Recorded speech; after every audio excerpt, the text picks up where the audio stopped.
لله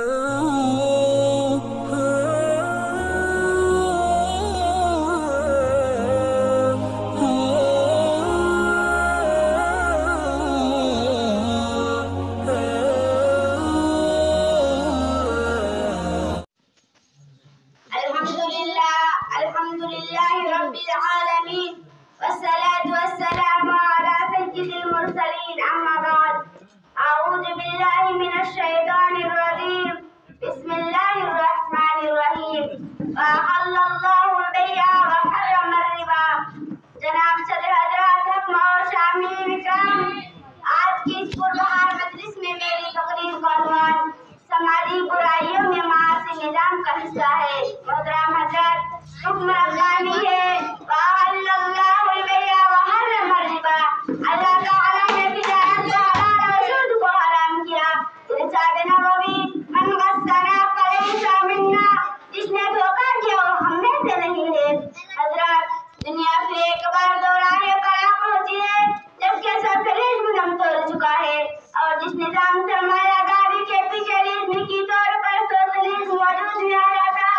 وہی نظام پھر پوری دنیا پر اکیلا دندناتا پھر رہا ہے۔ اقوام عالم کی نظریں پھر ایک ایسی نظام معیشت کی تلاش میں ہے جو انسانیت کو ایک روحی معاشی جرم و جور سے نجات دلا کر خوشحالی اور حقیقی انصاف فراہم کر سکے۔ نظام سرمایہ داری نے ایک انتہا کو اپنایا کہ نجی ملکیت کو اتنا بے لگام کر دیا کہ سرمایہ داروں کو دین و اخلاق کی بندش سے آزاد کر کے عوام اور مخلوق الحال غریبوں کا خون چوسنے کی کھلی چھوٹ دے دی۔ دوسری طرف سوشلزم نے بالکل دوسری انتہا پر پہنچ کر سرے سے نجی ملکیت ہی پر خنجر چلا دیا، جو نجی ملکیت کے ساتھ لاکھوں کروڑوں انسانوں کی زندگی ہی کاشف پایا کرتی چلی گئی، اور سارے وسائل مال طور سے روکنے کو نبی حکومت کی ملکیت میں دے کر عوام کو خیال کرنے کی آزادی سے محروم کر دیا۔ سامعین اکرام، در حقیقت آج سارے معاشرے اور سماج میں جتنی برائیاں، کرائم اور گناہ پھیل رہے ہیں، اس میں معاشی نظام کا بڑا عمل دخل ہے، جہاں دولت کی فراوانی اور اجازتیں بھی اللہ کی نافرمانی اور کرائم کا سبب بنتی ہے، تو دوسری طرف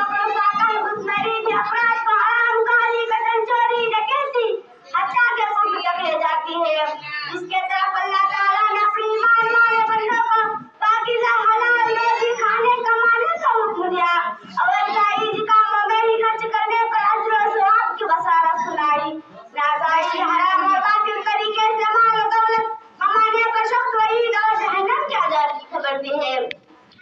آج ہمارے معاشرے اور سماج میں جتنی سماجی برائیاں نظر آ رہی ہیں، ان میں سر فہرست اور معاشرے کے افراد فطرت اور قانون الہی سے انحراف اور بغاوت کر رہے ہیں۔ انسانیت دم توڑ رہی ہے، بہیمت و حیوانیت عروج پر ہے، انسان کا دشمن اور خون کا پیاسا ہو گیا،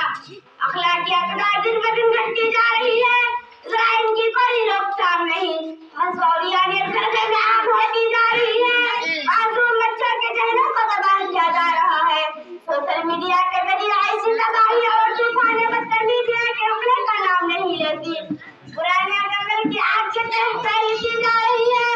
نوجوان طبقہ فیشن پرستی، آرام طلبی، بد اخلاقی اور بےہودگی میں بہتانے نکل گیا ہے، سب کا بازار بند ہے۔ میڈیا اور صحافت میں بھی جانبداری آ گئی ہے، انتشار اور افسار روز بروز بڑھتا جا رہا ہے۔ حضرات، آج کل نجات اور عداوتوں کا سیلاب جہاں معاشرے کے امن و امان کو تباہ اور معاشی سرگرمیوں کو قدم قدم پر مفلوج کر رہا ہے، وہی عدالتوں میں مقدمات کی بھرمار نے حق و انصاف کے حصول انتہائی مشکل بنا دیا ہے۔ اب حالات یہاں تک پہنچی ہے کہ لوگ برسوں تک وکیلوں اور عدالتوں کے چکر لگانے کے بجائے اپنی مظلومیت ہی پر صبر کر بیٹھنے میں عاجز سمجھنے لگے ہیں۔ دنیا کے لیے پھر معاشی توازن کا ساروں کی فطری آزادی، عدل و انصاف اور پرسکون زندگی مقدر میں ہے تو صرف اسلام ہی کے دامن رحمت سے ملے گی۔ آخر میں اللہ تعالیٰ سے دعا کرتی ہوں کہ ہم سبھی مسلمان بھائی اور بہنوں کو معاشی نظام کو سمجھنے کی توفیق عطا فرمائے۔ آمین وآخر دعوانا الحمد للہ رب العالمین۔ السلام علیکم ورحمۃ اللہ وبرکاتہ۔